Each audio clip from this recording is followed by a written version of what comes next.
От кои възпалително-чревни заболявания страдат младите хора?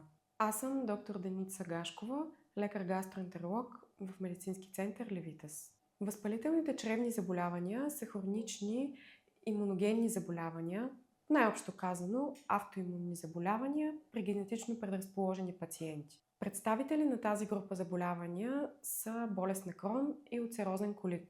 Болестта на Крон засяга всяка една част от гастроинтестиналния тракт, като най-често локализацията му е в края на тънкото черво и началото на дебелото черво. Възпалителният процес засяга на петна лигавицата, като прескача здрави участъци.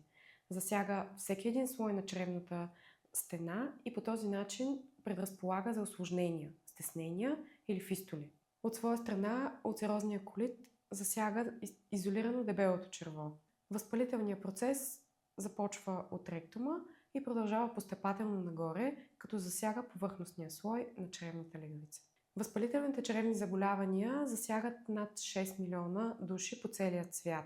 Честотата на заболяването нараства, особено в страни, които приемат западния начин на живот. Симптомите зависят от вида на заболяването и засегнатата област. Чревни такива могат да бъдат диария, коремна болка, чести изхождания дори през нощта, кръв, слуз в изхожданията, понякога и запек, а общи оплаквания могат да бъдат намаляване на телесно тегло, температура, обща слабост, умора. Възможно е заболяванията да се представят и с извънчревни форми.